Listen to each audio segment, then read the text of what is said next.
वंदं श्री हरिवंश के चरण कमल सुखधाम,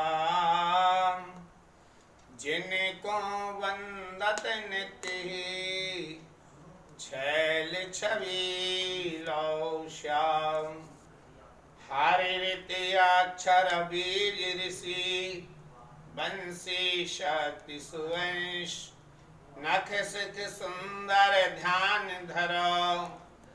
जय जय श्री हरिवंश। श्री भोलानाथ जी, भोरी सखी जी प्रेम की पीर में प्रिया जी के वेणी का वर्णन करते हुए कहते हैं, पीठ विराजत सुंदर बेनी, पीठ विराजत सुंदर बेनी। एक फूलन सो पिया प्यारे न गूंथी, फूलन सो पिया प्यारे न गूंथी। लांबी भली बनी सुख दैनी, बनी सुख दैनी। मोती निसो कछ प्यारी संवारी, बीच विराजत सुंदर ऐनी। भाग्य सोचोर ढुराई हो भोरी, ताही यकीनित जह कुचैनी। पीठ विराजत सुंदर बैनी। हे प्यारी जी, आपकी पीठ पर स्थित वेणी अत्यंत सुंदर लग रही है, जिसे आपके परम प्रेमी श्री लाल जी ने अत्यधिक प्यार के साथ गूंथी है। ये वेणी के विषय में स्वामी हरदास जी महाराज भी कहते हैं, वेणी गूंथ कहा को जाने, मेरी सी तेरी सो राधे। हे राधे, श्याम सुंदर कहते हैं, हमारे बराबर तुम्हारी वेणी कौन गूंथ सकता है। लाओ मैं आपकी वेणी के लिए गूंथ दूं। श्याम सुंदर प्रिया जी की वेणी के लिए बड़े प्रेम से गूंथा करते हैं।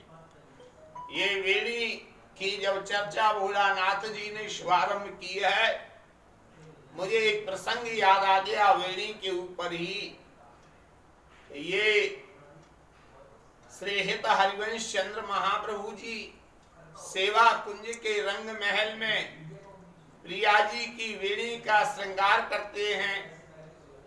एक दिन प्रिया जी के मन में आया और प्रिया जी नंदगांव बरसाने के बीच संकेत वट पहुंच गई। वहां से सनातन गोस्वामी जी निकल करके जा रहे थे। यहाँ देखा प्रिया जी एक कदम के नीचे झूला पड़ा हुआ है और वहां एक किशोरी बड़ी सुंदर विराजमान है।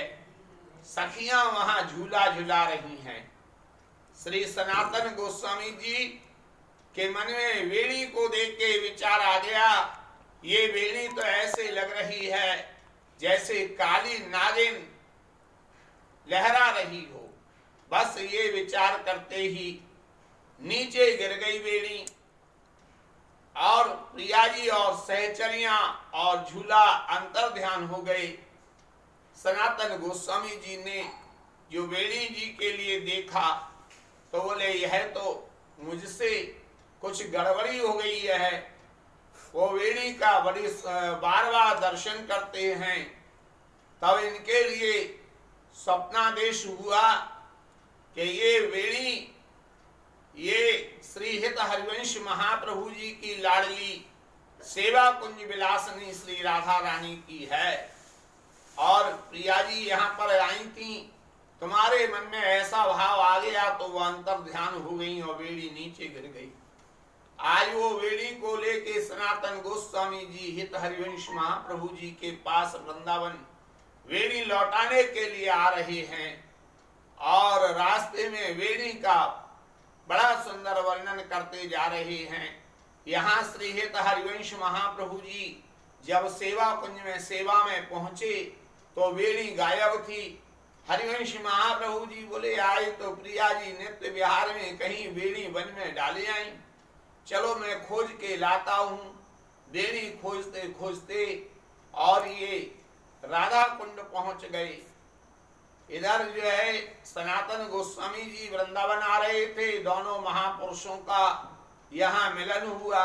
सनातन गोस्वामी जी ने हरिवंश महाप्रभु जी को साष्टांग प्रणाम किया और बोले प्रभु हमारे भाव में अंतर आ गया, ये वेणी के लिए श्री जी के लिए आप स्वीकार कीजिए, आपकी राधा रानी की वेणी है।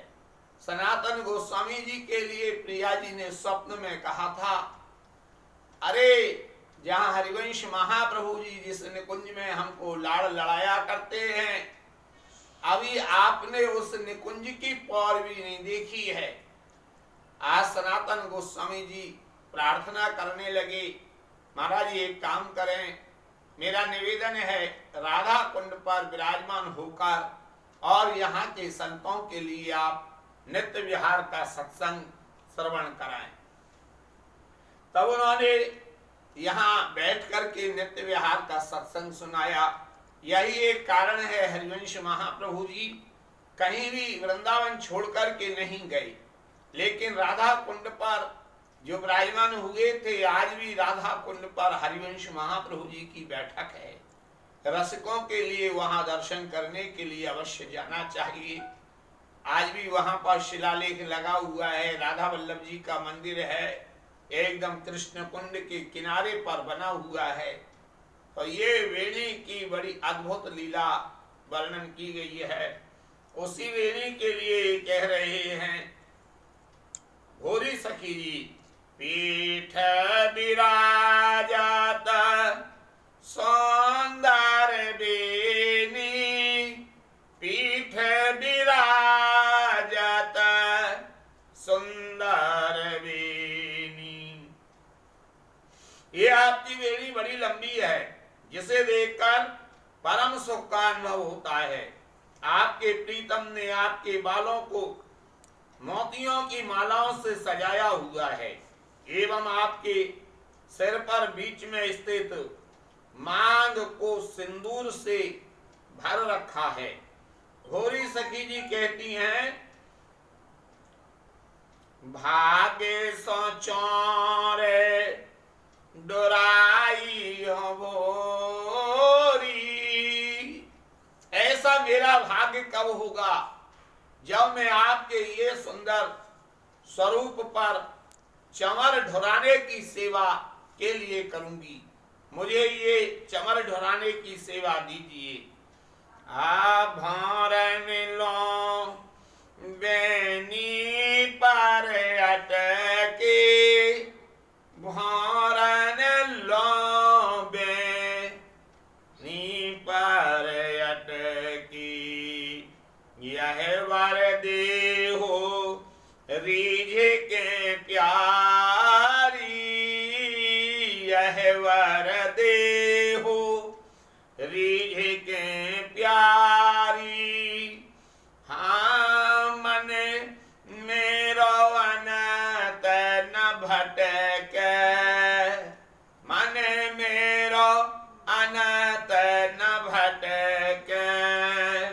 हे प्यारी, जो आपके प्रति मेरी अनन्य प्रीति पर रीझ कर आप मुझे यह वरदान दें कि मेरा मन आपकी वेणी में ऐसा अटक जाए और जो आपकी वेणी में पेंच बन रहे हैं, गुथे हुए हैं, ऐसा मेरा मन भी इस वेणी में गुथ जाए कि दूसरी जगह जाने को इसको अवसर ही नहीं मिले।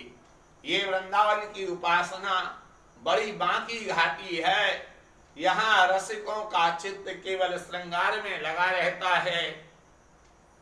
जिस प्रकार से भौरे कमल के मकरंद रस का पान करते हुए कमल पर ही बैठे रहते हैं, ठीक उसी प्रकार मेरा मन आपकी वेणी को छोड़ करके अन्यत्र कभी कहीं ना भटका फिरे।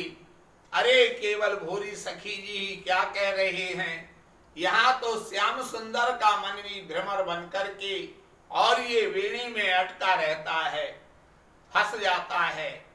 ये वृंदावन का स्वरूप ही ऐसा है। यहाँ योग यज्ञ तप तीर्थ ये सब की आवश्यकता नहीं रहती है। मुझे स्मरण आ गया, इस समय जो है बाबा प्रेमानंद जी, गोविंद शरण जी बड़ी धूम मचा रहे हैं और वृंदावन रस को घटाघट सबके लिए पिला रहे हैं। सबके लिए अवश्य ही इनका सत्संग सुनना चाहिए। वैसे वृंदावन नहीं आ पाते हो तो YouTube में जाकर हित प्रेमानंद गोविंद शरण के नाम से आप देख सकते हैं। बाबा सन्यासी थे और सन्यास वेश को त्याग करके जो ये नित्य विहार में इनका मन फंसा है, वो युगली स्तुति प्रिया वदन छवि चंद्रमना प्रीतम नैन चकोर, यही तो गा रहे थे एक रसिक संत। इसको बस सुन लिया था और सारे वो गेरुआ कपड़ा मपड़ा फाड़ फूल के जमुना जी में फेंक दिए। बोले हम कहाँ नीरस शुष्क ब्रह्म ज्ञान में डूबे थे। अरे वृंदावन में प्रेम की नदी बहे चहुओर, यहाँ ये सब की आवश्यकता नहीं है। यहाँ तो प्रेम की नदी चारों तरफ बह रही है। ऐसे जो है मेरा यह मन अत्यंत चंचल है, रोकने के अनेक प्रयास करने पर भी ये रुकता नहीं है और बार बार विषय वासनाओं की ओर दौड़ करके चला जाता है। श्री तबोरी सखी जी कहती हैं कि हे अलवेली, यदि आप इसे अन्यत्र जाने से रोककर अपनी ओर आकर्षित कर लें तो यह क्षण मात्र में ही पूर्ण स्थायी हो जाएगा। ऐसा वर्णन भोरी सखी जी करते हैं। बोलो श्री राधा वल्लभ राय महाराज की जय। श्री हित हरिवंश चंद्र महाप्रभु जी की जय। श्री जय जय श्री राम।